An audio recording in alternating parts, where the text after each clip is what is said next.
Bon, bonjour à toutes et à tous. Merci Jean-Henri, merci pour l'invitation. Je pense qu'il y a un piège auquel les philosophes éthiciens doivent être très attentifs quand ils sont invités par une communauté de professionnels comme vous dans cette salle, c'est d'expliquer aux gens comment faire leur job. Et je ne sais pas si vous l'avez déjà vécu, mais ça peut arriver que certaines personnes tombent dans ce piège. J'espère pas tomber dans ce piège, et je vais prendre la même terminologie qu'Alexis. Je vais essayer de vous proposer un outil pour faire du sens, mais à un autre niveau que celui qui est peut-être le vôtre, le niveau supérieur, qui va permettre de mettre ensemble peut-être certains fils, et puis de libérer une certaine énergie, si on vient en fin de course, comme l'a fait Alexis d'ailleurs, au thème de la politique, et au thème de comment amener ces convictions éthiques, morales, philosophiques en politique et qu'en faire. Vous me voyez là avec la casquette d'Ethics. Ethics, c'est un laboratoire d'éthique de l'innovation. Et on aimerait aller au contact des acteurs de l'écosystème innovation, qu'on comprend de manière très large, start-up, incubateurs, investisseurs, tech transfert dans les hautes écoles, tout ce qui navigue autour de l'innovation. Et bien sûr, tout ce qui touche au digital est une des parties clés de cette innovation. Et je vous le donne en mille, on parle souvent de données avec nos partenaires. Et ça, c'est quelque chose qui m'a marqué dès qu'on a commencé ces workshops avec différentes startups de tout domaine différents, away from keyboard or on keyboard, les données revenaient sans cesse, comme un sujet transversal. Et ce qui m'a surpris, c'est que certains étaient presque gênés de ces données. Ils sentaient bien que c'était un point sensible. Alors là, je ne vous parle pas de ceux qui font un business model axé sur les données, hein. Ça c'est une autre catégorie. Des gens qui font une activité et qui, par défaut presque dans le modèle actuel, récoltent, amassent des données. Ils sentent bien qu'ils pourront en faire quelque chose, mais ils sentent bien aussi qu'il y a matière à se brûler, en termes de réputation, en termes d'image de l'entreprise, en termes juridiques, très bêtement. Donc ils sont extrêmement méfiants. Et parfois, on a vraiment l'impression de dire, s'ils trouvaient une solution pour s'en débarrasser le plus rapidement possible, ils le feraient.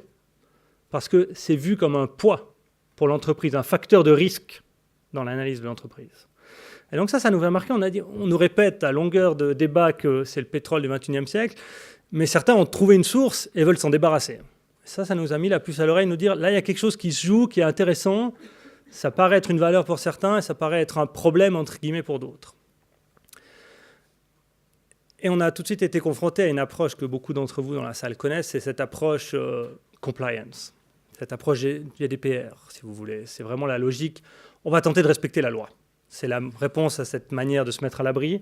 Si on respecte la loi, allez, il ne peut pas nous arriver grand-chose. On doit être du bon côté de l'histoire si on respecte le code juridique tel qu'on l'a maintenant. Oui mais non, vous dira un éthicien. La loi porte certaines valeurs. Vous les retrouvez dans les principes d'une loi, quand on énonce au début l'objectif général d'une loi, là vous avez une forte dimension de philosophie, bien entendu. Et puis, on la retrouve en dehors du droit, l'éthique et la philosophie. C'est-à-dire qu'on peut, même si on respecte la loi, avoir un comportement éthiquement ou moralement répréhensible. Alors, vous ne vous retrouverez pas devant un tribunal, mais par contre, vous vous retrouverez devant un tribunal qui est peut-être pire, c'est celui des consommateurs, c'est celui de vos clients, c'est celui de vos partenaires, qui vont dire, ah ben voilà, l'entreprise était prometteuse, elle respectait même le RGPD, mais par contre, ils en ont quand même fait des grosses. Et donc, ça va mal tourner pour cette entreprise. Tout ça pour vous dire que du côté de l'entreprise, nos partenaires qu'on a rencontrés dans les dizaines de workshops qu'on a fait avec eux, avaient un rapport très très ambivalent aux données. Un rapport très très ambivalent au respect du cadre juridique, et un rapport encore plus ambivalent à ce qui était l'éthique des données qu'on essayait de leur rendre attractive en disant ce qu'il te faut, c'est une réflexion sur qu'est-ce que tu veux faire de tes données du point de vue des valeurs que tu estimes pertinentes pour ton entreprise. On avait souvent cette discussion avec les fondateurs et fondatrices d'une start-up, qui sont les personnes qui sont le plus portées par leur projet, et ils nous disaient, nous, on veut faire ce projet, les données, c'est presque quelque chose d'annexe pour nous. Et ça a fait écho, bien sûr, à notre comportement d'utilisateur de ces différentes applications, programmes, tout ce que vous pouvez imaginer, de se dire, on aimerait retrouver le contrôle de tout ce qui se passe. Une sensation largement partagée de dire on a perdu le contrôle à quelque part de quelque chose qui va trop vite, qui va trop loin, et dont on ne sait pas, et la réflexion sur l'étendue de la vie numérique dont on a perdu le contrôle est à ce point tout à fait pertinente, dire on ne sait plus où tout ça s'arrête et qu'est-ce que les gens font de ces données qu'on laisse ici ou là. Ça, c'était les deux phénomènes observés. Et c'est là la proposition que j'aimerais vous faire, c'est comment faire sens de ces deux phénomènes. Donc des entreprises mal prises avec leurs données et des consommateurs, clients que nous sommes tous d'une manière ou d'une autre, avec une envie très forte de retrouver le contrôle. Et la proposition que je vais vous faire, elle est inspirée d'un auteur de philosophie politique, et je sais qu'en tout cas dans la salle, j'ai un collègue de philosophie politique qui s'appelle Philippe Petit, qui a toute une théorie qui tourne autour d'un mot-clé qui est celui de la domination. Quand on dit domination, il y a toujours un téléphone qui sonne, c'est un grand classique. Mais d'habitude, quand je dis ce mot, c'est toujours amusant, j'essaie de scruter le public, les gens se disent « mais là, il a complètement déraillé, notre ami ». On va commencer à parler, et là, on voit tout de suite que le mot domination provoque certaines images chez les gens qui ne sont pas celles qui m'intéressent aujourd'hui. Et ceux qui rigolent là, c'est le pire, ça c'est clair. Parce que vraiment, ils certifient qu'ils avaient d'autres images en tête. On parle donc bien d'autre chose que la domination que vous avez peut-être en tête, on parle de liberté. Pour Philippe Petit, l'idée, c'est que la liberté, et on revient à un grand classique, c'est l'absence de domination. On est libre dans la mesure où on n'est pas dans une situation de domination. C'est une définition, si vous voulez, par la négative. Est libre celui qui peut se mouvoir, peut décider, peut vivre hors d'une domination. Qu'est-ce que c'est la domination pour lui? C'est l'arbitraire. C'est l'arbitraire qui pose sur notre capacité de faire des choix. Donc si vous êtes dans une situation où ce n'est pas vous, au final, qui avez pleine possession des outils, des raisons, des arguments, des données, au final, qui vont vous permettre de prendre une décision, vous êtes soumis à l'arbitraire de quelqu'un. Ça peut être l'État, ça peut être une organisation, ça peut être un groupement privé, imaginez la mafia. Tous ces acteurs-là vont être dans une situation de peser sur vous, de peser sur vos choix, d'exercer de l'arbitraire sur vous. Et c'est ce que Petit appelle une situation de domination. Et si vous êtes dans cette situation de domination, vous n'êtes pas libre. L'exemple typique qu'il donne, c'est l'exemple du maître et de l'esclave. Le maître domine l'esclave. L'esclave n'est pas libre, parce qu'il est dans une situation de domination. Le maître peut lui dire « Esclave, ce matin, tu dois faire ça. Tu vas faire ça cet après-midi. » Il n'y a pas de marge de manœuvre pour l'esclave en dehors de sa relation avec le maître. Et le point intéressant de l'approche de Petit, c'est de dire que même si le maître est gentil, imaginez le meilleur des maîtres que vous pouvez imaginer.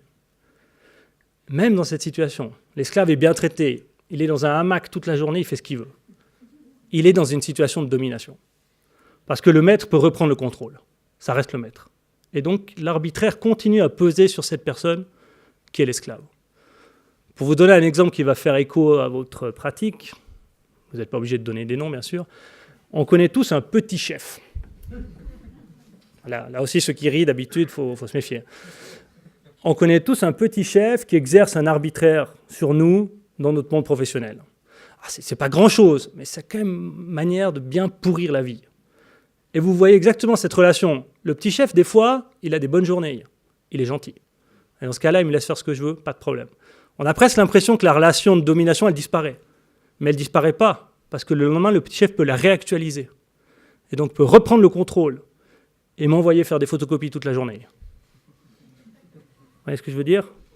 Et ça, c'est ça le mot, presque la modalité clé de cette idée de domination, c'est que même quand on est par beau temps, il y a un risque qui continue à peser sur la liberté parce que ce risque, il est structurel. Il est dans les rapports de force, les rapports hiérarchiques, le rapport de pouvoir, au final, entre les différentes personnes. Alors ça, c'est l'idée de la domination pour Petit. Et je pense qu'elle est éclairante pour toute la question de la protection des données. Pour les deux côtés, pour l'entreprise comme pour l'individu. Si vous me permettez, je commence chez l'individu. Donc nous, en tant que consommateurs, citoyens, utilisateurs des technologies numériques et d'autres technologies qui vont produire, même si elles ne sont pas directement numériques, qui vont produire des données.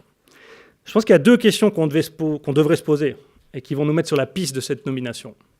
C'est comment faire diminuer, en admettant que je sois dans une situation, la dépendance où je me trouve.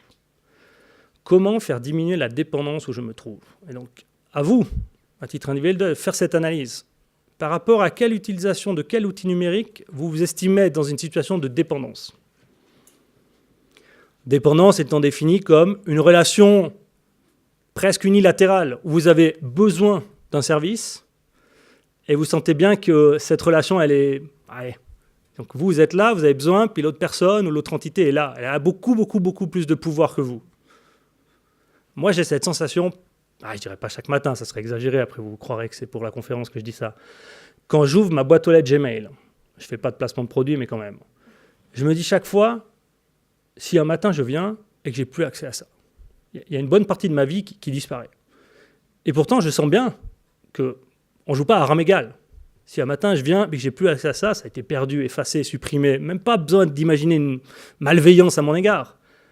Voilà. Donc là, il y a une situation de dépendance extrêmement forte. Des informations que je qualifierais même pas de confidentielles, mais d'extrêmement importantes pour ma vie de tous les jours. Professionnelle, amicale, toutes les différentes associations où vous êtes engagés. Boum, du jour au lendemain, c'est terminé.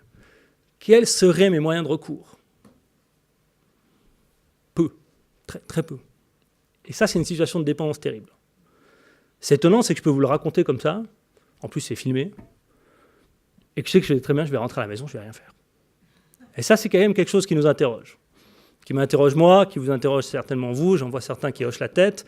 Voilà. Ça, c'est un point simplement à prendre. La réalité est telle qu'elle. Dans quelle situation êtes-vous dans une relation de dépendance plus ou moins approfondie, plus ou moins douloureuse? Deuxième question, elle est liée. Si les acteurs qui sont bienveillants avec vous, parce que vous êtes des clients, décidez de changer de stratégie, d'être d'un seul coup malveillants avec vous, c'est l'approche Black Mirror, si vous voulez. Imaginez que tout ce qui va bien dans votre monde, d'un coup, tourne mal. Qu'est-ce que vous auriez comme outil? Qu'est-ce que vous auriez comme procédure à disposition? Qu'est-ce qui vous reste comme arme, entre guillemets, pour faire valoir vos droits? Et cette question-là, elle nous met spécialement sur cette piste de la modalité du gentil maître. Vous avez vu l'analogie, hein? Le maître est gentil, donc l'esclave peut faire un peu ce qu'il veut. Les acteurs, disons, du monde numérique sont gentils parce qu'on est des clients. Si d'un seul coup, ils ne le sont plus. Une situation d'apparente liberté, on ne voyait pas clairement la domination, d'un seul coup, elle apparaît pour ce qu'elle est vraiment, une vraie situation de domination. Simplement, celle-ci n'est pas exercée. Et pourtant, tout est là pour l'exercer presque d'un clic. Le rapport de force complètement disproportionné, l'absence de moyens pour faire valoir mes droits, l'absence de procédures, de recours, de choses possibles simplement pour dire hey, « j'existe et je vais essayer de faire quelque chose ». Ça, c'est des éléments qui doivent vraiment nous mettre sur la piste de l'existence d'une domination qui est dans certains cas, en plus, extrêmement forte. Forte parce qu'il y a vraiment très très peu de moyens de lutter, et forte parce qu'elle pèse sur des intérêts qui sont absolument clés pour nous. Voir l'exemple de la boîte aux lettres avec les mails.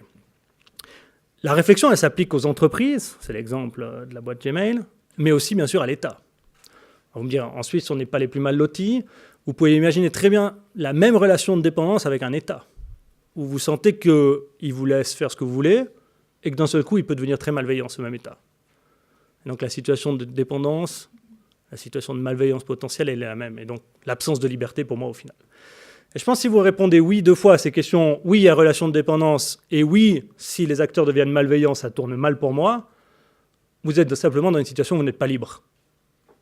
Point. Parce que vous êtes dans une situation de domination. Si maintenant je renverse la question et je vais du côté de l'entreprise, il y a là 3 questions au moins que l'entreprise. Et l'entreprise, je la considère comme une unité, mais c'est bien sûr les décideurs, les décideuses de cette entreprise. Alors, si vous êtes dans une start-up, c'est les 3 fondateurs, fondatrices. Si vous êtes dans une plus grande entreprise, ça monte jusqu'à un conseil d'administration. Enfin voilà, la structure interne de l'entreprise est responsable de certains choix. Est-ce que, en tant qu'entreprise, je prends en compte les intérêts de mes clients, partenaires, utilisateurs? Alors, vous me direz bien sûr. Sinon, je n'existe pas en tant qu'entreprise. C'est l'essence de l'entreprise de satisfaire un besoin, ou de le créer même, et une fois qu'il est satisfait, ben voilà, j'ai pris en compte les intérêts, sinon simplement les gens n'achèteraient pas ma prestation, n'achèteraient pas mon produit. Alors oui, ce n'est pas cette dimension-là qui m'intéresse, ce n'est pas cette dimension commerciale. C'est vraiment plus loin. Est-ce que je donne d'une certaine manière un poids à la voix, aux opinions des utilisateurs? Est-ce qu'il y a moyen d'entrer en contact avec eux? Et ça, c'est une première piste pour dire, si moi, en tant qu'entreprise, je m'oblige à considérer quels sont les intérêts des personnes avec qui je suis en contact, on est dans un premier pas pour faire diminuer cette relation de dépendance, parce que je m'oblige à considérer au fond ce qui va être important pour les autres personnes. Première piste. Deuxième piste, est-ce que moi, en tant qu'entreprise, je limite au strict minimum, au strict nécessaire, la collecte, l'utilisation des données pour accomplir ce que j'aimerais accomplir? Et ce pourquoi les gens, faisant en tout cas cette hypothèse, ont donné un consentement. C'est le principe de proportionnalité, hein. Les juristes parmi vous l'auront reconnu, c'est simplement une autre formulation de ce principe, de dire j'ai une mission, j'ai un objectif, et je vais simplement prendre ce dont j'ai besoin, strict nécessaire, pour accomplir cet objectif. Pas plus, pas moins. Et voilà un principe, le principe de proportionnalité, qui a fonction de protéger notre liberté. Parce qu'il limite ce risque de domination qui pèse sur vous. C'est la même chose dans une entreprise, dans une relation de hiérarchie. Votre boss, il a la compétence de vous donner un ordre où il vous dit ce que vous devez faire sur un certain domaine. Il ne vous dit pas ce que vous devez manger le soir. Ça, c'est exclu de son champ de compétences. Son champ de compétences, c'est simplement de vous donner, dans le cas de la hiérarchie de l'entreprise, un ordre sur un point précis de votre travail, mais pas de diriger votre vie. Ça serait disproportionné. Il n'a pas cette compétence. Et l'entreprise doit se poser la même question. Est-ce que j'ai, moi, à titre d'entreprise, la compétence de demander... À nouveau, on ne parle pas de compétences juridiques, là on est vraiment dans une discussion éthique. Est-ce que j'ai le droit de prendre ce droit sur les utilisateurs, sur mes clients? Troisième question à se poser en tant qu'entreprise, et si vous répondez à toutes ces questions, vous esquissez ce qu'on appellera une éthique des données. Parce que si vous respectez cette façon d'appréhender la liberté de vos clients, vous êtes, entre guillemets, respectueux des libertés en tant qu'entreprise. Troisième question donc, est-ce que j'offre des possibilités de contestation? Est-ce que mes clients peuvent contester ce qui se passe avec leurs données? Ce qui se passe, des choses que je fais dans l'interaction que j'ai avec eux? Il y a un rapport là très fort aux politiques. Pour revenir à Philippe Petit, donc, qui est l'inspirateur de cette idée de domination, il pense que la démocratie, d'ailleurs il est intéressé par le système suisse, devrait être extrêmement vivante. Parce que la démocratie est là pour contester le gouvernement. Il faut qu'il y ait toujours la possibilité pour les citoyens et les citoyennes de contester ce que le gouvernement fait sur eux, parfois pour eux, afin de garantir que le gouvernement prend bien en compte les intérêts des citoyens et des citoyennes. Et qu'on évite toute relation trop forte de dépendance et de domination. Donc je pense en tant qu'entreprise, si vous répondez « oui, je prends en compte les intérêts de mes clients », pas seulement au sens commercial, mais plus large. Si oui, je limite au strict nécessaire, en respectant la proportionnalité, ce que je récolte sur eux pour simplement remplir ma mission pour laquelle ils ont donné leur consentement.